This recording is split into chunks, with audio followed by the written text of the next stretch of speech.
उस वाटिका में शोभा संग्राम हुआ और किसी भी संग्राम में पहले दुंदुभी बजाई जाती है, तो यहाँ भी मानो मदन दुंदुभी दीन्ही, ये शोभा संग्राम की प्रथम दुंदुभी है। जानकी जी के चरणों के कटी के और हाथ के आभूषणों का मुखरी कंकण किंकिन नूपुर धुन सुनि कहत लखन सन राम हृदय गुनी, मानो मदन दुंदुभी दीन्ही मनसा विश्व विजय कह कीन्ही, अस कही फिर चितये तेहि ओरा और सिय मुख शशि भय नयन चकोरा। ध्वनि सुना आभूषणों की राम जी ने और राम जी मुड़ करके उधर ही देखे, इधर से ध्वनि आ रही थी और जैसे मुड़े वैसे ही राजकिशोरी के दर्शन हो गए महाराज। राम जी चकोर हो गए, टकटकी लगाकर देखने लगे, मानस का देखने लगे। और मिथिला के संतों ने बड़ा स्वाद लिया। राम जी को लगता था कि मैं ही सबसे सुंदर हूँ और आज सिया जी को देखे तो ऐसे देखने लगे जैसे कोई चकोर चांद देखे तो टकटकी बंध गई। महाराज पलकों का गिरना बंद हो गया। क्यों? इधर तो सियाजू ने भी देखा, राम जी ने सियाजू को देखा। भय बिलोचन चारु अचंचल मनहु सकुच निमि चले दिगंचल। और श्री रामचरित मानस में 27 स्त्री पात्रों का वर्णन है। इन 27 स्त्रियों में 3 स्त्रियां परम सुंदरी है, एक मंदोदरी, दूसरी पार्वती जी और तीसरी श्री सीता जी। अब गोस्वामी जी सबकी उपमा दे रहे हैं सुंदरता का। किसी ने पूछा बाबा बताओ मंदोदरी कैसी सुंदरी है? मैं तनुजा मंदोदरी नामा, कैसी है मंदोदरी? कहा परम सुंदरी नारी ललामा। मंदोदरी परम सुंदरी थी। अच्छा, जो लोग इंग्लिश ग्रामर पढ़े वो डिग्री चेंज पढ़े होंगे। 3 डिग्रियां होती हैं, पॉजिटिव डिग्री, कॉम्परेटिव डिग्री और सुपरलेटिव डिग्री। आप ब्यूटीफुल का रूप चलाएंगे तो कैसे चलेगा? पॉजिटिव डिग्री में ब्यूटीफुल, कॉम्परेटिव डिग्री में मोर ब्यूटीफुल और सुपरलेटिव डिग्री में मोस्ट ब्यूटीफुल। सब लोग बोल रहे हैं, सब पढ़े लिखे लोग हैं। तो मोस्ट ब्यूटीफुल यदि किसी को कह दिया जाए, हिंदी में इसी को कहते हैं परम सुंदरी। सुंदरी, अति सुंदरी, परम सुंदरी। और किसी को पहले ही सुपरलेटिव डिग्री दे दीजिए, प्रयोग कर दीजिए, मोस्ट ब्यूटीफुल कह दीजिए, परम सुंदरी कह दीजिए, तो उसके ऊपर फिर कोई उपमा हो सकती है? किसी ने कहा बाबा आपने तो चूक कर दी, आपको कहना चाहिए मंदोदरी सुंदरी है, पार्वती जी अति सुंदरी है और सीता जी परम सुंदरी है। और आपने सबसे पहले सुपरलेटिव डिग्री का प्रयोग कर दिया, परम सुंदरी नारी ललामा। अब पार्वती जी को क्या कहोगे? गोस्वामी पाद कहते हैं क्या उपमा दी है, कैसी सुंदरता है। पार्वती जी की सुंदरता कैसी है? का सुंदरता मर्याद भवानी, सुंदरता की जो आखिरी सीमा है वह पार्वती जी की सुंदरता है। मर्याद माने सीमा होता है। हम कहते हैं ना कि आप अपनी मर्यादा से आगे बढ़े, माने सीमा से आगे बढ़ रहे। समुद्र मर्यादा का उल्लंघन नहीं करता, माने सीमा का उल्लंघन नहीं करता। मर्यादा माने सीमा। तो जो सुंदरता की आखिरी सीमा है वो पार्वती जी है, इतनी सुंदरता उनकी है। तो किसी ने कहा महाराज जब सीमा उनकी सुंदरता होगी तब बचा क्या? श्री सियाजू को क्या उपमा दोगे? और ऐसी उपमा दी है महाराज, ऐसी उपमा बड़ी कीमती चौपाई है पुष्पवाटिका की।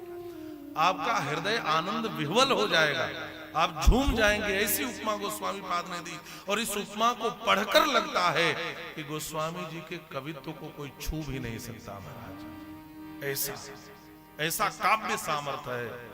गोस्वामी जी कह रहे हैं कैसी है सिया जी मानस। किसी ने पूछा कि बाबा दीप शिखा से बढ़कर उपमा तो नहीं हो सकती, क्या सियाजू दीप शिखा नहीं है? गोस्वामी जी ने कहा कि सियाजू दीप शिखा तो है लेकिन कालिदास वाली दीप शिखा नहीं है। क्यों? क्योंकि कालिदास की दीप शिखा जब अंधेरे में चलती है तब प्रकाश होता है ना। संचारिणी दीप शिखेव रात्रौ, रात्रि रात्रौ सप्तमी का प्रयोग है, रात में चलती है तब। लेकिन सियाजू जब फुलवारी में आई है तो आप बताओ रात है कि दिन है? बोलो बोलो, दिन है। और जब सियाजू फुलवारी में चल रही है तब क्या हो रहा है? कहा करत प्रकाश फिरई फुलवाई। अरे भगवान सूर्य उदित है, उनका प्रकाश है फुलवारी में, लेकिन जब सियाजू चलती है तो सूर्य का प्रकाश मध्यम हो जाता है और सीता जी के अंगों से निकलने वाली कांति का प्रकाश फुलवारी में फैल जाता है। करत प्रकाश फिरे फुलवाई, यह वह दीप शिखा नहीं जो अंधेरे में प्रकाश फैलाए, यह वह दीप शिखा है जो प्रकाश में प्रकाश बिखेर दे। महाराज, जिनके सामने दुनिया का प्रकाश फीका पड़ जाए, छवि गृह दीप शिखा जनु बरई। छवि गृह माने एक प्रकाश महल हो और उसमें कोई दीप शिखा जल रही हो। हमारी सिया जी ऐसी सुंदरी है। अब सुंदरता का सुंदर करे का अर्थ क्या होगा? कैसी सुंदरता है सीता जी की का जो सुंदरता को भी सुंदर कर दे। अच्छा, सुंदरता को सुंदर करना क्या है? देखो, सुंदरता के भी कुछ दोष होते हैं। सुंदरता का पहला दोष तो यह है कि जो आज सुंदर है वो कल सुंदर रहेगा, ये जरूरी नहीं है? जो लोग आज बढ़िया सुंदर दिख रहे हैं, ये चमक के धमक गुलबन मामा है ना, सब कुछ सरकार तुम्हीं से है, लेकिन ये सुंदरता कब तक? हमेशा रहने वाली नहीं है। संसार की सुंदरता, देह कुमारियों की सुंदरता हमेशा रहने वाली, लेकिन ये विदेह कुमारी की सुंदरता हमेशा रहने वाली है। तो सुंदरता का पहला दोष यह है, सांसारिक सुंदरता का, जो आज सुंदर है वो कल सुंदर नहीं रहेगा। दूसरा दोष क्या है का जो मुझे सुंदर लगता है वो आपको सुंदर लगे, भी कोई जरूरी नहीं है। ये भी सुंदरता का एक दोष ही है। संसार की सुंदरता का यह दूसरा दोष है। एक को सुंदर लगे, दूसरे को भी लगे, कोई जरूरी नहीं है। और जो सुंदरता के दोष को मिटाकर उस सुंदरता को भी सुंदर बना दे, ऐसी सुंदरता श्री राज किशोरी जानकी जी की है। सुंदरता कह सुंदर करई, छवि गृह दीप शिखा जनु बरई। इसी को लेकर मिथिला के संत गाते हैं, सुंदरता कह सुंदर करई, छवि गृह दीप शिखा जनु बरई। सब उपमा कवि रहे जुठारी, कही पड़तरों विदेह कुमारी। फिर राम जी ने भैया लक्ष्मण से कहा, तात जनक तनया यह सोई, धनुष जग जही कारण होई। लेकिन इनकी सुंदरता को देखकर मेरा मन क्षुभित हो रहा है। ऐसा क्यों भाई? और अपने हृदय की बात भैया लक्ष्मण से राम जी ने कही, अपना श्रोता बनाया।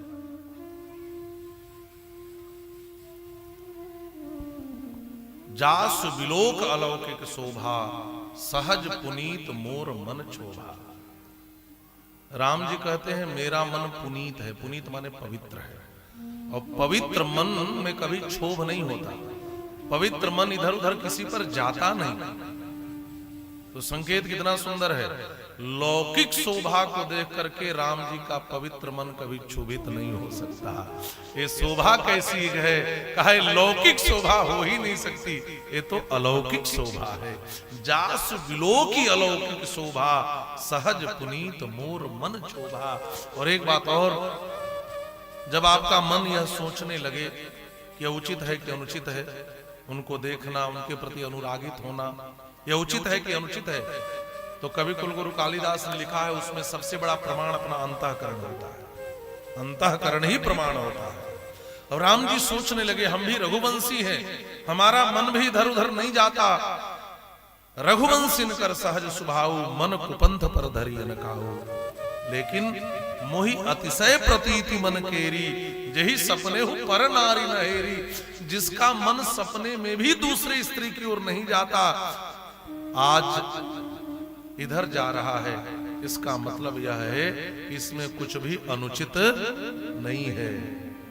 अंतःकरण इसको स्वीकार कर रहा है कि यह उचित है। यह शोभा लौकिक नहीं है, यह अलौकिक है, जो श्री राम के मन को भी अपनी ओर खींच ले।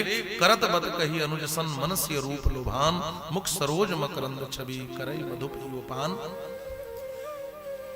इधर जानकी जी की आंखें अभी ढूंढ रही हैं, किधर गए किधर गए किधर गए। चितवत चकित चहु दिस सीता, कह गए नृप किशोर मन चिंता। जह विलोक मृग सावक नैनी, जह तरह बरिश कमल श्रित सेनी। अब जानकी जी इधर उधर ढूंढने लगे, इधर उधर ढूंढ रहे हैं। अच्छा, जानकी जी की आंख की उपमा किससे दी जा रही है? जहां बिलोक मृग सावक नैनी।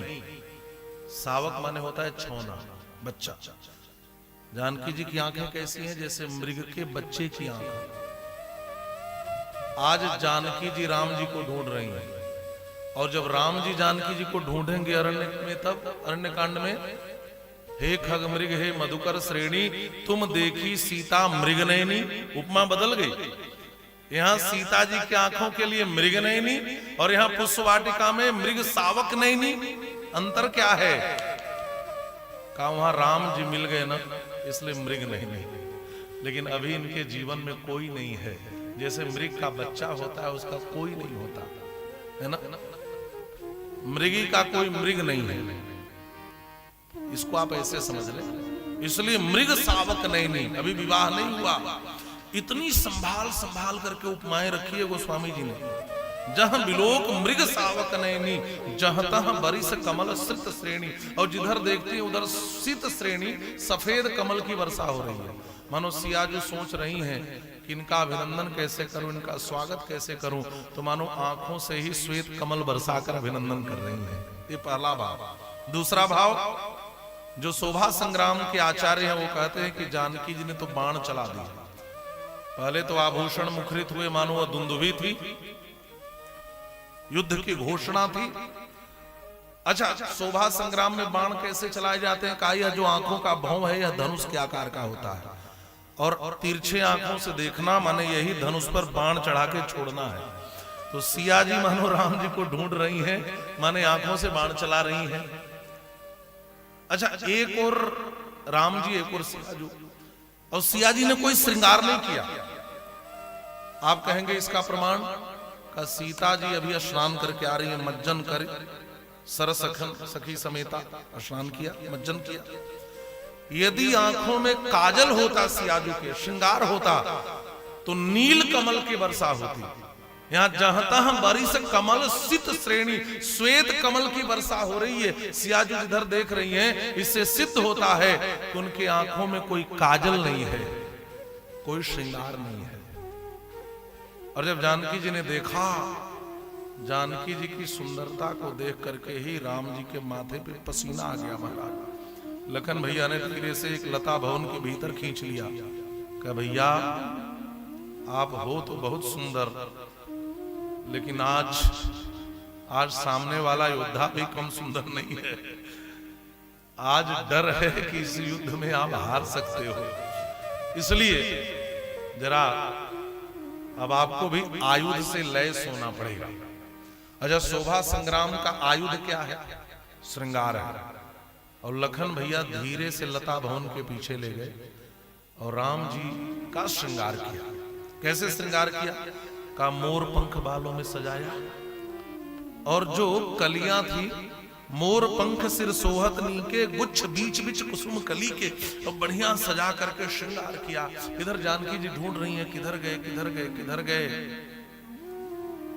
महाराज इधर राम जी को देखा, देख करके लोचन तो अकुला ही रहे थे, लेकिन जब राम जी को देख लिया तो ऐसा लगा जैसे मेरी खोई हुई निधि मिल गई। मानस का लिख रहे हैं। यहाँ 3 पंक्तियां बहुत महत्वपूर्ण है। सियाजू ने जब राम जी को देखा तो इधर क्या प्रतिक्रिया हो रही है? का देख ही रूप लोचन ललचाने, हर से जनु निज निधि पहचाने। ये राम जी किसके निधि हैं? का सियाजू के। एक खजाने हैं, एक खजाने हैं इनके, और इनकी लूट मची है महाराज।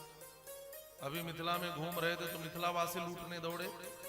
चले रंक जनु लूटन सोना, धाये धाम काम सब त्यागी, मनोह रंक निधि लूटन लागी। और राम जी जब चित्रकूट में आए तब कंद मूल फल भरी भरी दोना, चले रंक जनु लूटन सोना। इस खजाने की लूट हर जगह मची है, लेकिन एक खजाना है किसका?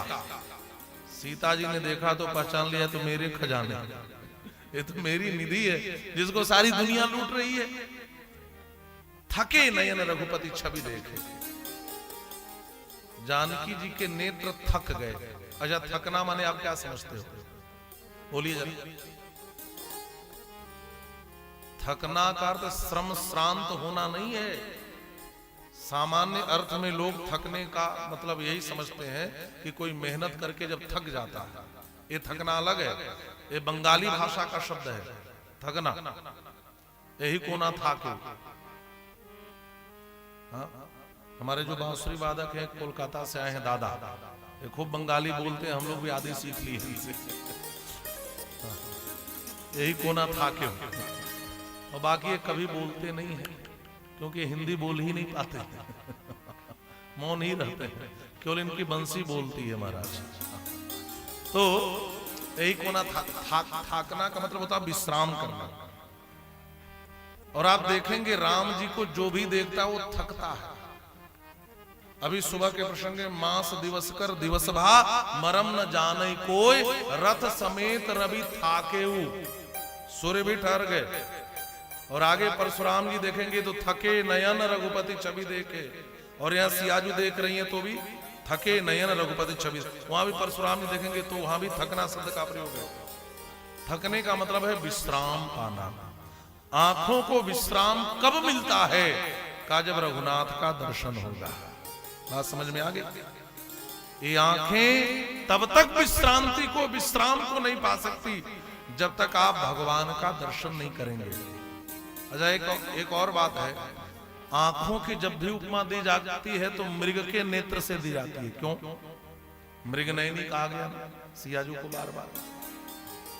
मृग के नेत्र से उपमा क्यों दी जाती है? मृग के नेत्रों में चंचलता होती है, मृग इधर उधर देखते हैं, और जिसके भी नेत्र थोड़े चंचल होते हैं ना, उसके नेत्र की उपमा मृग से दी जाती है।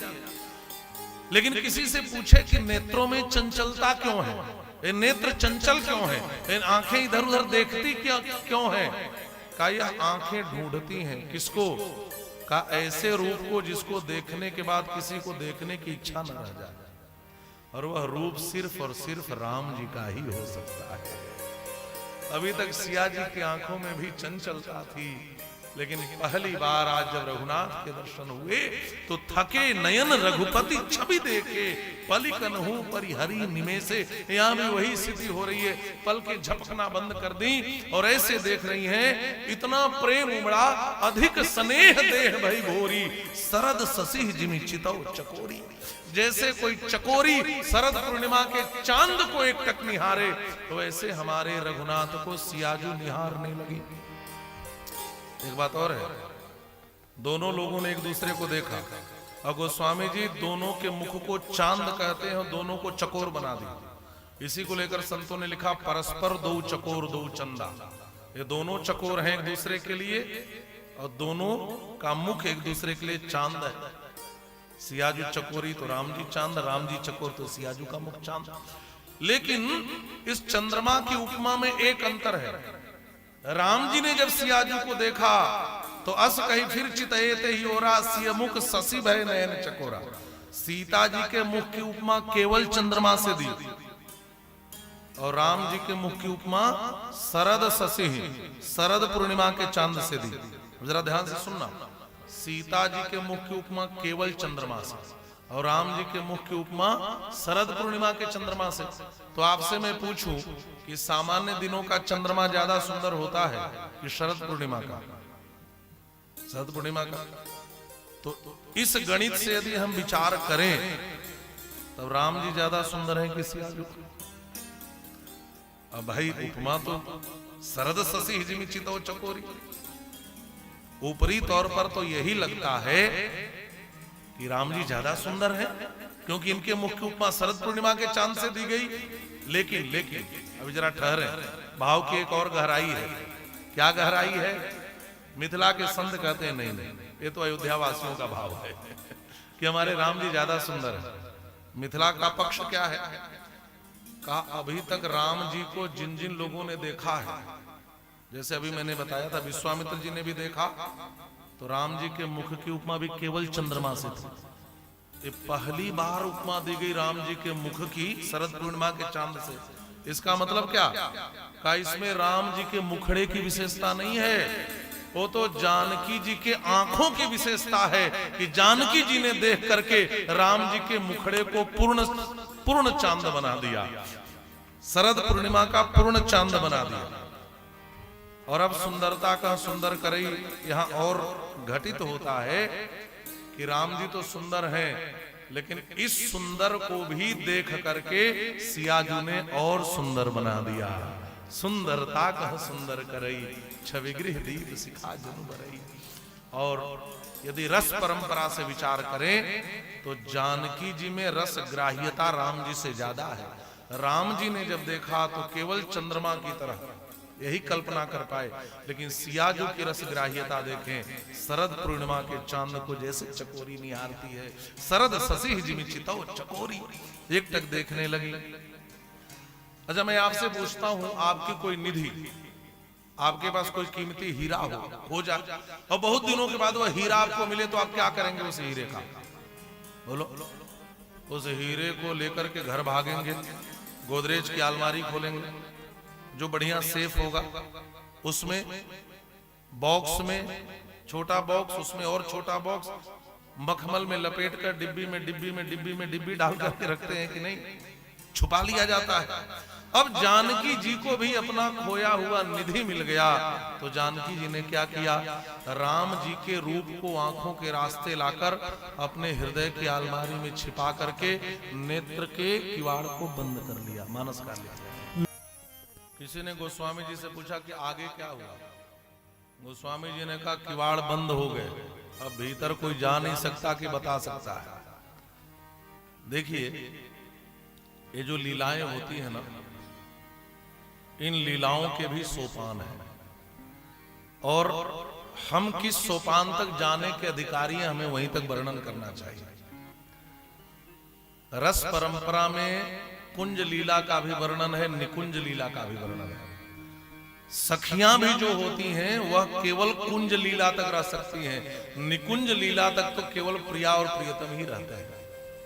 अभी तक तो कुंज लीला चल रही है, सखियां भी साथ में हैं, लेकिन सियाजू ने कहा थोड़ी निकुंज लीला में जाना पड़ेगा।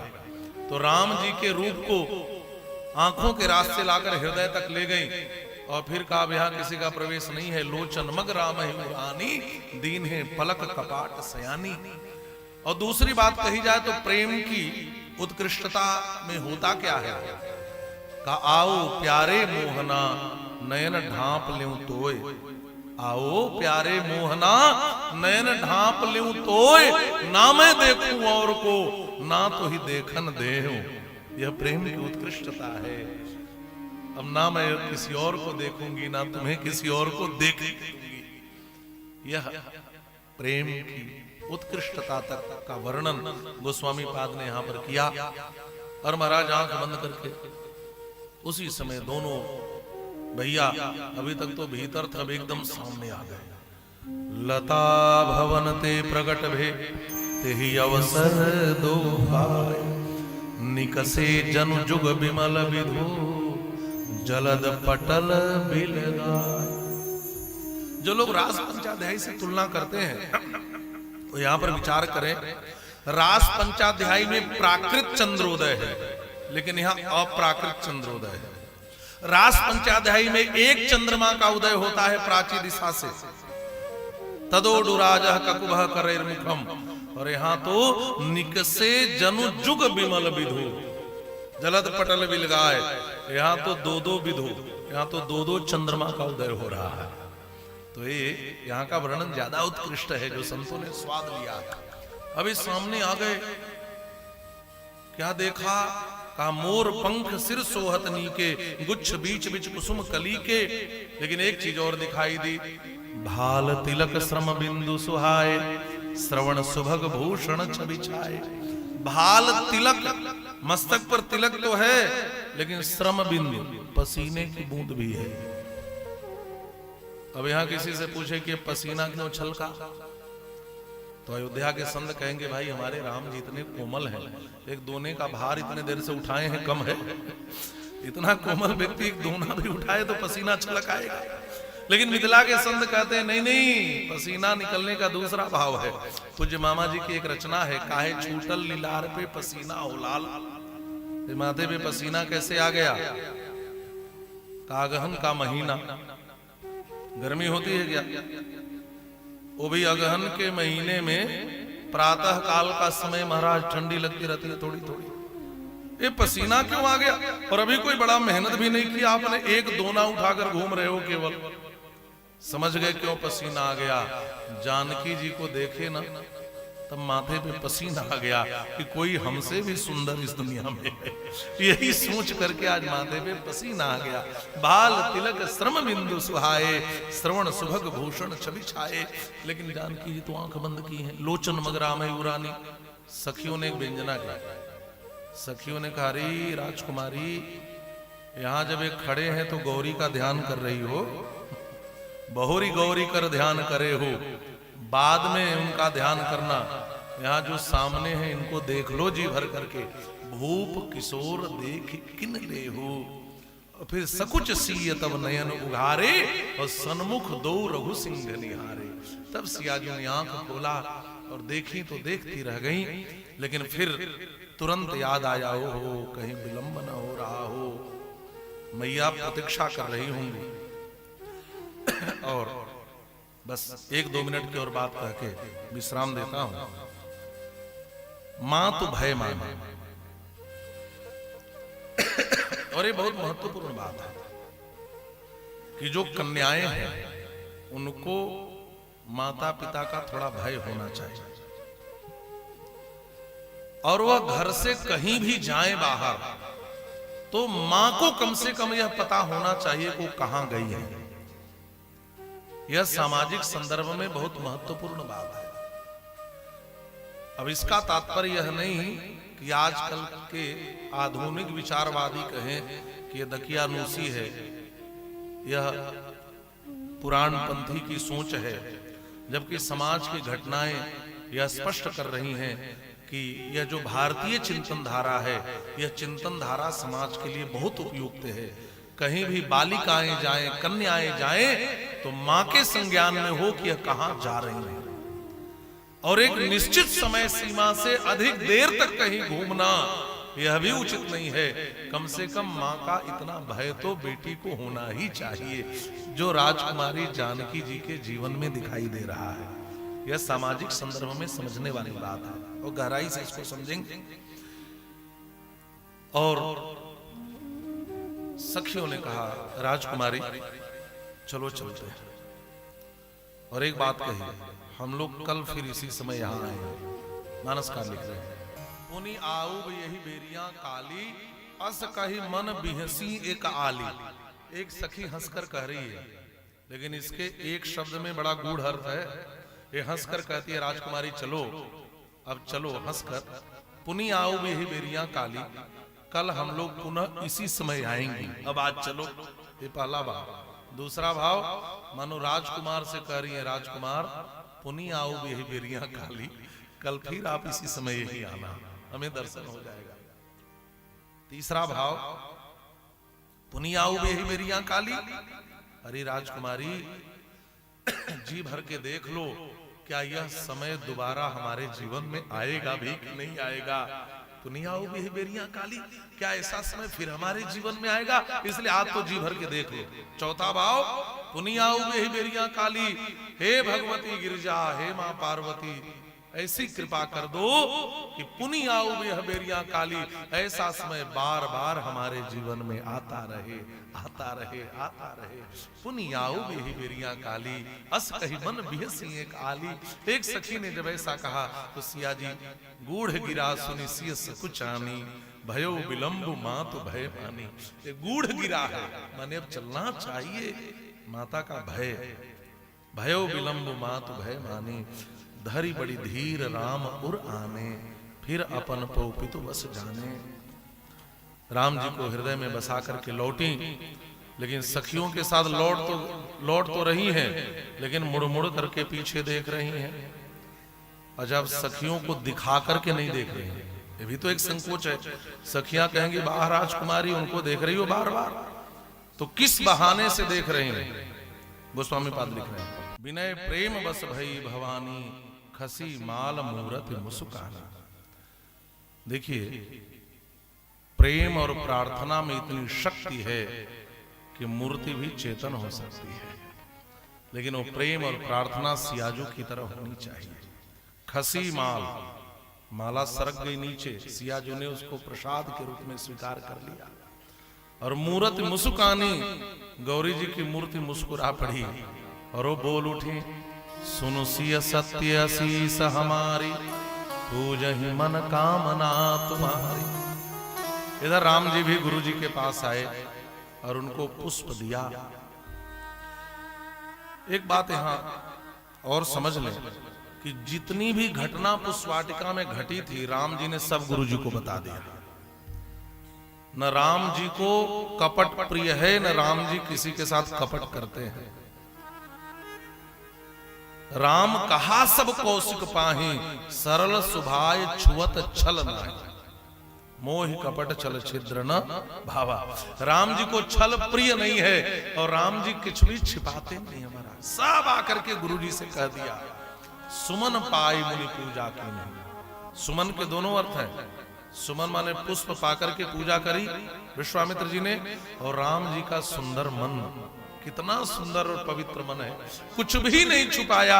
यहाँ के राजकुमारी को देखकर मेरे मन में अनुराग पैदा हुआ, गुरु जी से सारी बातें कह दी। अच्छा, गुरु जी ने सुमन प्राप्त किया, राम जी ने फूल दिया, तो गुरु जी ने भी राम जी को फल दे दिया।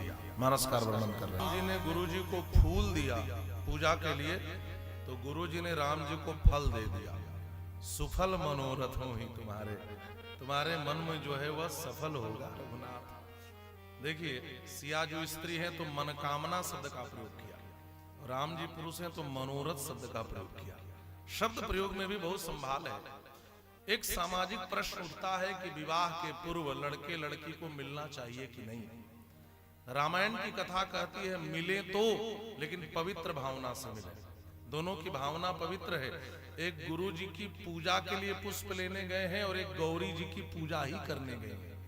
एक गुरु पूजा के लिए पुष्प और एक गौरी पूजा के लिए।